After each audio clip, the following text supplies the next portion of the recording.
बिस्मिल्लाहिर्रहमानिर्रहीम अस्सलाम वालेकुम वरहमतुल्लाहि वबरकातुहू। उम्मीद करता हूँ कि मेरे सारे बहन भाई अल्लाह की आफ़ियत में होंगे, खुशबाश होंगे। अल्लाह पाक आप सबको सेहत दे, तंदुरुस्ती दे।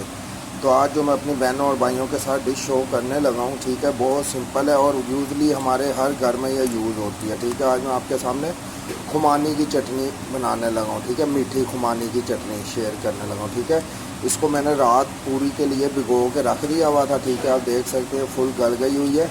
ठीक है, ये देखें माशाल्लाह। ठीक है, बहुत बनाना बहुत ही आसान है। ठीक है, तो नए आने वालों से गुजारिश है कि मेरे चैनल को ज़रूर सब्सक्राइब कर दिया करें, लाइक किया करें। ठीक है, लाइक करके अपनी राय दिया करें हमें।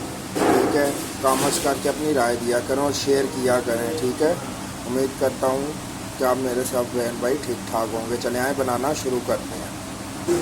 मैंने एक बाउल लिया। ठीक है, इसमें मैंने थोड़ा सा पानी ऐड कर दिया। ठीक है, अब मैं ये जो खुमानी है मैं इसको इसके अंदर डालने लगा हूँ। ठीक है, वीडियो पूरी देखा करें, ये आपके लिए मैं बना रहा हूँ, कमर्शियल रेसिपीज़ में बनाता होता हूँ।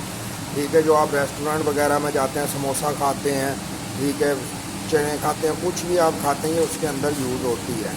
ठीक है, दही बल्लों के अंदर भी यही रेसिपी यूज़ होती है, तो आप घर में बना के खाएँ। 250 ग्राम मैंने ये खुबानी ली थी। तो खुबानी मैंने बाउल के अंदर डाल दिया और चूल्हा ऑन कर दिया। ठीक है, इसको अब मैं बॉयल होने तक चूल्हे के ऊपर रख दूँगा। ठीक है, बॉयल कर लेंगे इसको। ये तो वो जो हांडी थी मेरी वो छोटी थी, तो इसीलिए मैंने अब हांडी चेंज कर दी, बड़ी हांडी में डाल दिया। तो इसको अब मैं कवर करके रख दूँगा 10 से 15 मिनट के लिए, जब तक ये बॉयल नहीं हो जाती। ये तो आप देख सकते हैं ये उबल गई हुई है माशाल्लाह। ठीक है, अब मैं इसको उतार के नीचे रख देता हूँ। ठीक है, नीम गर्म होने के लिए।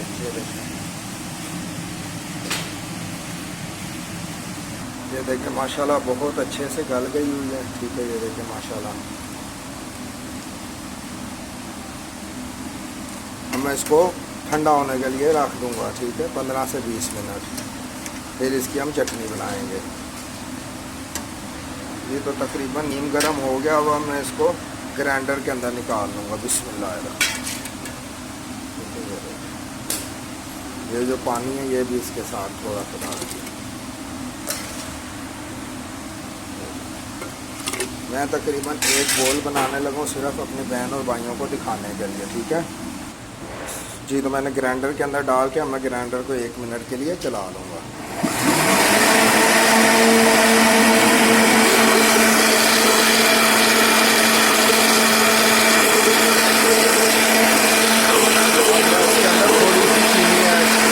तो मैं आपके इसके अंदर तकरीबन 1.5 टेबल शुगर ऐड करने लगा हूँ। ठीक है, ये देखें। तो अब मैं इसको तकरीबन 1 मिनट के लिए और चला दूँगा।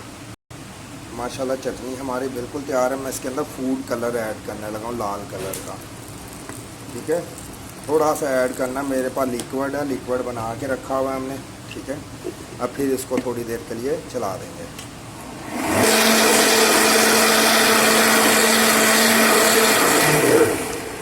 माशाल्लाह आप लोग देख सकते हैं बिल्कुल सेम हमारी चटनी तैयार हो गई है। ठीक है, जैसी आप लोग दुकानों से जाके खाते हैं। ठीक है, ये देखें माशाल्लाह इसका गाढ़ापन भी आप देख सकते हैं। ठीक है, घर में ज़रूर ट्राई करना। ठीक है, दुआओं में याद रखना अपना, आपके प्यारे भाई को फ़ी अमान अल्लाह पाक आप सबको खुश रखे। अस्सलाम वालेकुम।